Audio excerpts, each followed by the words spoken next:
Hi, I'm Rick Richardson. Welcome back to the Salary Step Up series. In this step, step 15, we're going to be talking about alternatives to cash. So let's think about this. What alternatives to just the cash part of the pay raise could be something that you could ask for that would help you to get more out of your job, progress your career, and give you more flexibility, a better lifestyle? So cash is a great resource, but it's not the only resource. In fact, it's not even the most important resource. The most important resource is your time. Now, time is the element that all employment is based off of. But when you think about what your employer wants, what they want to achieve, the time is oftentimes what everything is based on, but it's not really the most important part. The most important part to your boss is the results. So how can we link what they want, the results, to what you want? More control over your time and more benefit to your overall lifestyle, the benefits to you that will help you to achieve the things that are most important to you. All right, so let me give you a list of a few things, and I'm just going to read these off. They're going to appear on the screen. So let me jump into that. Okay, let's think about increased vacation time, increased assistance in doing your job. Is there somebody that if you already have employees that under your control that you might need more, or expansion of what those could be, or a better group? Maybe you want to shift some people around. So consider increased assistance. More and better equipment. What equipment changes could be used for your stuff? If you're maybe needing some better computer equipment or software upgrades, those types of things. Better benefits package. Now, you might already have a benefits package, but what else could you add to that? Maybe more that the company can pay for as far as your insurance goes, or vacation time off. We've already touched on vacation time, but maybe it's how that vacation time is structured. In some companies, you can't take it all at one time. Maybe that's something that would be important to you. Stock options, other promotions. Is there any other promotions that you would like to have? That would give you a pay raise automatically in most cases.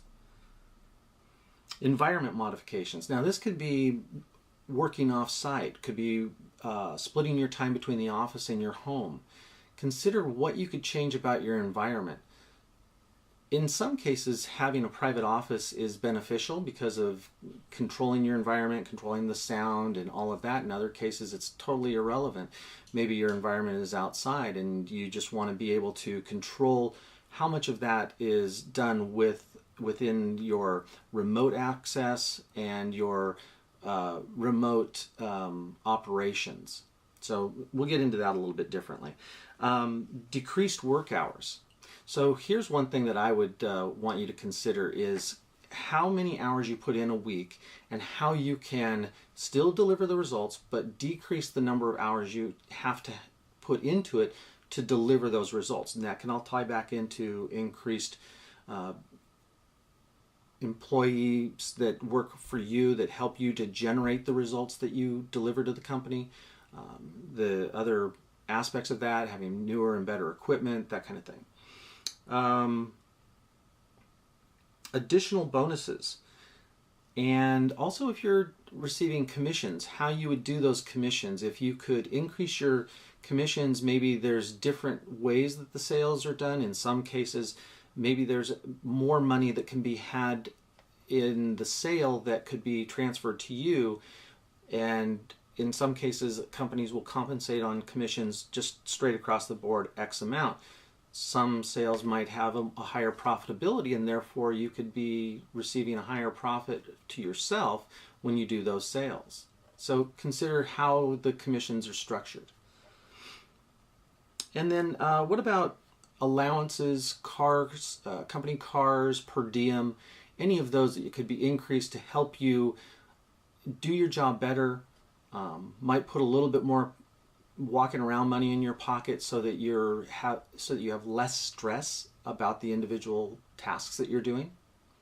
One example that I find real interesting is a case where two nurses that worked for the same doctor and they wanted to change around their work hours. What they were finding was that the way that it had been structured, they were on call or they were working long hours, and when they sat down and put their heads together, what they really wanted was more control over their time. So they structured it in such a way that they had a real clean job share. They set the schedule, they decided who would work what, and then they gave this proposal to their boss. In this case, they worked for a doctor, but they had to run this past an office manager. And once they had the doctor's blessing on it, it made it real easy. So what they had done was they proposed to split the time.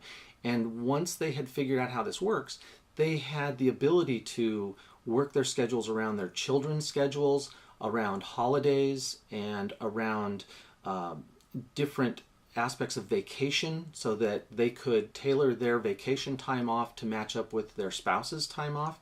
So what they found was that they had a much greater increase on their lifestyle, and the money that they had to split, although they in effect both took a pay decrease, the benefit so outweighed the amount of cash they were getting that their happiness scale went up considerably.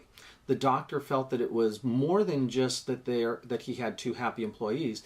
He found that the nurses, when they were working, were much more productive, happier, and that translated into bedside manner types of interactions with the patients, so that the patients overall, everybody was benefiting. And so when you think about these types of things, these modifications that are non-cash, look at what's really important to you and how you can modify those things to benefit you. And the solutions might be with just altering how the work is done and how it's divided up. For some folks, the pay is divided up differently, like a commission person that also receives a base. Now, in some cases, let's say in situations where maybe an escrow officer has been receiving a base salary and they're looking to increase their income, but the increase in going to another company as an alternative would be to go straight commission. Now, this person that I'm thinking of actually weighed out the benefits of going strict commission, which their numbers were really high, so they could easily make more money. But what was more important was the security aspect. This was a single mom, and it was really important to her to know how much money she was making every month and to budget that. So when she was looking at her alternatives, she was able to propose to her current employer what she would like to see as a pay raise, because that's what it would look like if she went to the other company for a straight commission. Now, when she hit some resistance, what she was able to do was back that down to a number that was acceptable to both, because to her, and not that she announced this to her current employer, it was more important to have that security of that guaranteed salary. If she hadn't got it, she would go to her alternative and propose to them that they give her a salary below what she would make if it was commission. That way it would be a win-win. She would get the higher pay and the guarantee, and the new employer would get her at a lower price than if they paid her a straight commission, knowing that at any time, if her numbers dropped, she would be adjusted down on her salary. But it wouldn't be a surprise at any given time. All right, so let's talk about trading your benefits that you might have. So let's say you have a benefits package that you don't really need the health insurance. You're married, you have your health insurance through your spouse, and it's not necessary for you to have both. So you could go to your employer and say, hey, I would like to trade the money that you're paying towards my health insurance to be added to my base salary. That's a simple equation. Be careful when you do look at trading different benefits like that, because things could change. What if your spouse was to leave their job or lose their job, and then the insurance would become critical for you? So you want to make sure that you're looking down the road and projecting this stuff ahead. All right, how about a change in work hours? So think of it this way. If I had to work 40 hours a week for a company, I would rather work that 40 hours in 4 days than in 5 days. always giving myself a 3-day weekend, and knowing that while I was at work, I just continue to work and be productive. I don't have those stops and starts. It's a whole day of commuting and whatnot that fifth day that I don't have to do any commuting. I don't have to worry about being somewhere, making the appointments and all that kind of stuff. So if I can adjust it that way, that'd be wonderful. But what about if I could change it from 40 hours a week to 30 hours a week and still receive the same pay? So consider looking at your job and figuring out how you can deliver the same results, but with less time invested. Now, it could be that you do a little trick that is doing your work in the 4 days a week and then having the fifth day where you say, I'm going to work remote on that fifth day, but you've already accomplished your work in the first 4 days. So the actual work on the fifth day, the remote part, would just be a matter of answering calls and juggling that. So you've accomplished having basically a third day off, and yet your production and everything is still adequate. Now, you want to be careful that you're not misleading your boss and you're not promising something that you're not delivering. But if your boss is willing to go along with this, understanding that you do have that flexibility when you're working remotely on the fifth day of the week, that you could accomplish more for them and be happier and have the lifestyle that you want. Now, I'd mentioned promotions, so I would like you to think about what promotions might be available. And again, when you get a promotion, most of the time that comes with an automatic pay raise. Sometimes it's not. Maybe you have to take the promotion and prove yourself and then get the pay raise. So the pay raise option in this case is an automatic pay raise with the promotion, or taking on some additional work or a higher position and then proving yourself. Give this some thought and make sure that you're comfortable with it before you would jump out and start to propose taking on additional work. We'll talk a little bit more about that in other aspects when it comes to negotiating, because sometimes your employer will try to push more on you in negotiation in order to grant you the pay raise. Now take your list and rank it. And what I want you to do in ranking this is to prepare yourself for what is most important, and then those items, as you're going down the list, you'll get down to, let's say you have 5 non-cash items on your request. The fifth one is one that you could throw away. It's not a big deal. It really doesn't matter that much to you. It doesn't mean that much money to you. It really doesn't have the big benefit to your lifestyle. Let's say number 1 is something that makes a huge difference to you, and that's the one that's really going to matter. Again, these are the non-cash items. I'm assuming number 1 is the cash, but in this group is the non-cash items. So what you're going to do here is have yourself mentally prepared so that as you go into the negotiations, you're ready to say, yeah, I'll throw that one away, or I'll throw that one away. Or if they say, yeah, we'll give you numbers 4 and 5, but we can't do number 1, and we can talk about 2 and 3. Well, I would just turn that around and say, well, okay, how about I take 4 and 5 off and I definitely get number 1? Something along those lines. And start that give and take. And if you have something on there that you can give without it really harming you, that's preparing you in advance for your negotiation. So we're going to talk about that in the negotiations aspect, obviously, but the part of the give and take and having these things ranked in your mind gives you that comfort while you're sitting there, not to have to sit down and do the math on the spot and decide what's really important to you.